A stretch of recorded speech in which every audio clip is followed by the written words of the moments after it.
Oh my god. I can't believe this country bumpkin actually stole the Duchess's heirloom gold hairpin. Right now, at the Empire's most luxurious Fairmont Grand Hotel, I, Elvira Windsor, the top socialite of the Empire, am staring dead at this country girl in a patched dress and straw hat. The hairpin pinned to her chest, studded with 12 top-grade rubies, is none other than the Windsor family's ancestral treasure, the heart of mountain and river. Security! Call security!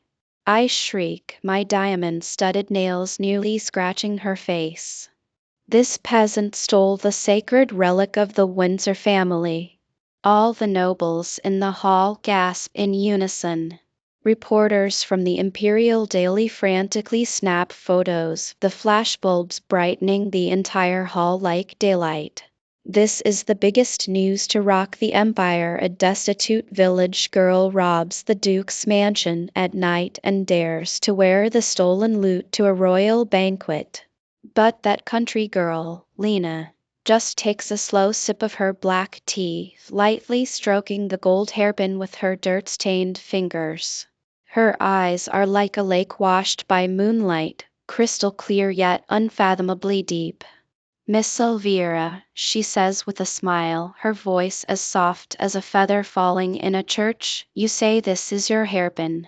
Then tell me, what's hidden in the secret compartment at the tail? The hall falls deathly silent. My heart skips a beat, cold sweat trickling down my back. This hairpin is a 300-year-old royal treasure, and the tail does have a hidden mechanism, but that's a secret known only to the duchesses of the Windsor lineage. How could this country girl know ridiculous?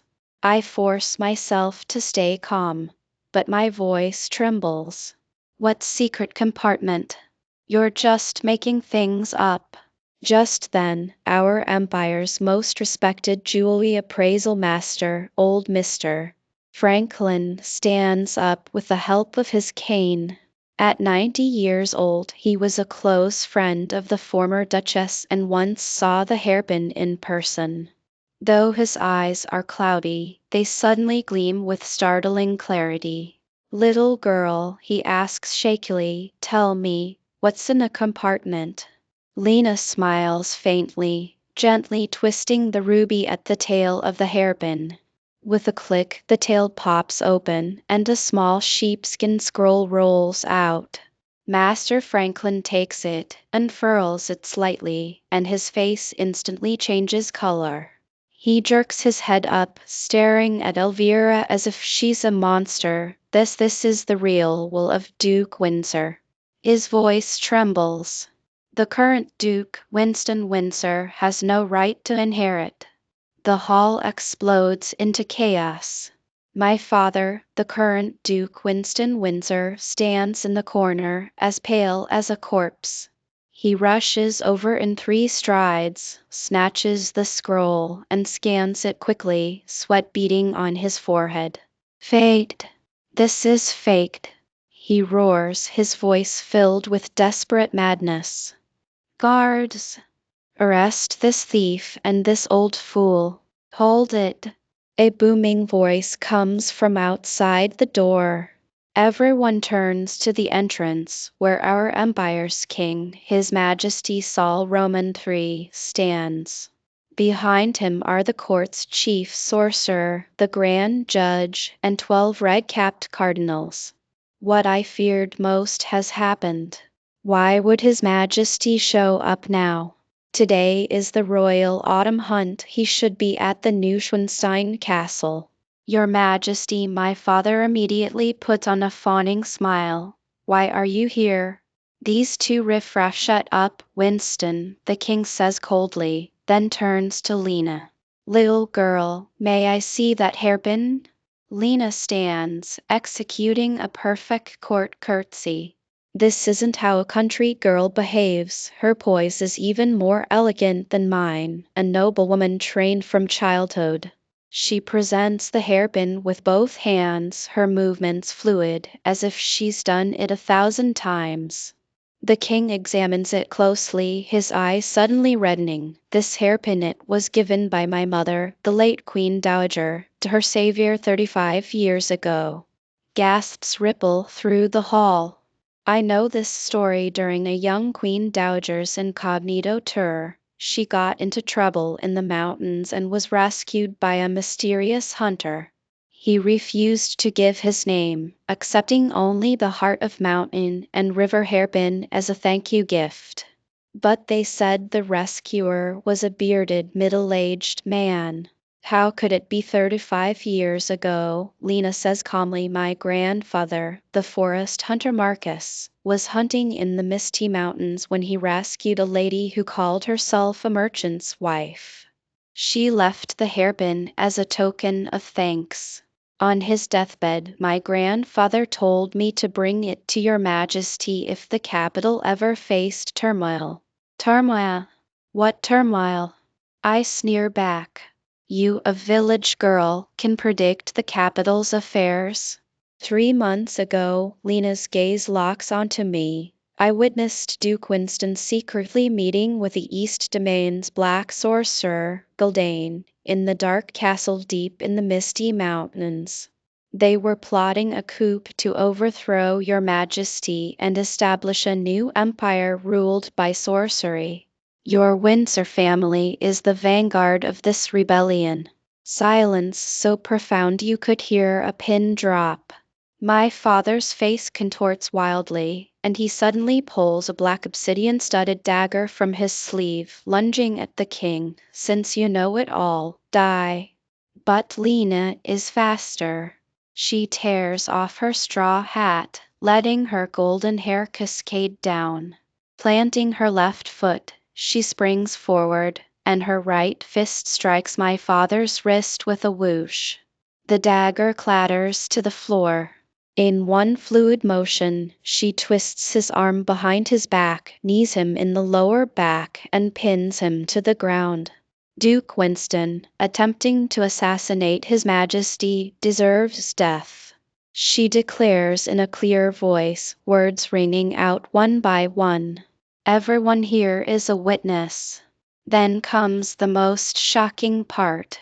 Lena turns, meets the king's eyes with her clear gaze, and smiles. Your Majesty, do you remember 30 years ago, when you said to the little boy crying for his mother in the royal garden?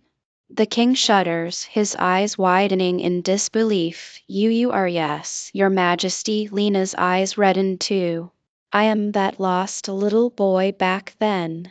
No, now you should call me. I am your illegitimate daughter, Isabella Windsor. 35 years ago, the Queen Dowager saved the daughter of you and your ex-wife, who had been living in hiding. That is, my mother. And today, your granddaughter is fulfilling her final wish, stopping this rebellion. I'm completely stunned. This girl in a patched dress, a royal bloodline? No wonder she carries herself so well, no wonder she knows the hairpin's secret, no wonder she saved the king in the nick of time. Guards.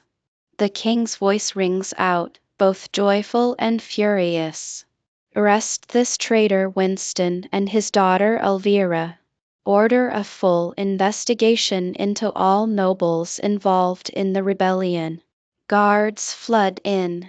I watch my father pinned to the ground, struggling in despair, tasting fear for the first time.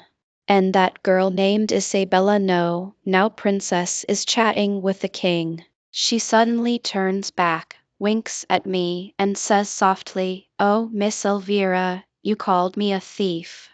Did you know that your Windsor family has been a mere collateral branch for 300 years? Your true direct lineage died out 400 years ago in that struggle for the throne. Your current dukedom was stolen from the rightful heir." What? I am about to faint. Court Records, Volume 37, page 14. Isabella says slowly, spell it out clearly. Your ancestor bribed the royal recorder to alter the inheritance order. The real heir was my grandmother, the late Queen Dowager's great-grandmother. At that, I collapsed to the floor. So our proud bloodline was a lie all along. My years of social arrogance, my bullying of country folk, were all built on a falsehood. All right, granddaughter, the king fondly helps Isabella up. Come home with your grandfather. You've suffered so much. How have you been all these years? Isabella sighs and begins her story. Her mother, the hidden royal descendant, died of illness when she was 6. On her deathbed, she gave Isabella the hairpin and the truth, telling her to take care of herself and wait for the right time to come to the capital. But I was only 6, Isabella says with a bitter laugh. I lived alone in the forest, surviving on my grandfather's old rifle and this journal. Sometimes, so hungry, I'd go to the village below to herd sheep for wealthy families. Their children would throw stones at me, calling me a fatherless bastard. The king's eyes well up and the nobles are moved. But every night before I slept, I'd read my mother's diary. Isabella's voice grows firm. It recorded centuries of royal secrets, evidence of the Windsor usurpation, and the origin of the Black Sorcerer Galdane. I memorized it all, waiting for the day I could come to the capital, avenge my mother, and clear your majesty's path.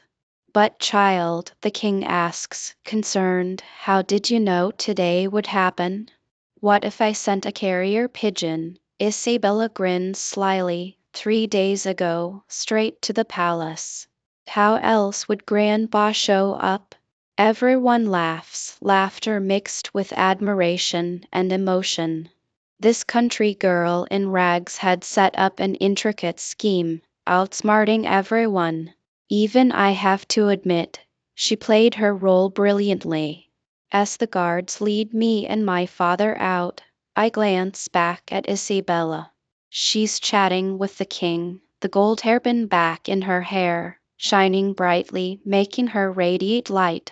Suddenly, I understand. True nobility isn't about what you wear or what jewelry you adorn, but the heart you possess. 3 months later, the capital welcomes a new Duchess, Her Highness Isabella Windsor. This girl from the mountains, with a single gold hairpin, stirred the entire empire. She not only saved the dynasty but also taught the corrupt nobles a truth: power is never born, but earned through wisdom and courage. That hairpin, the heart of mountain and river, is now enshrined in the Royal Museum.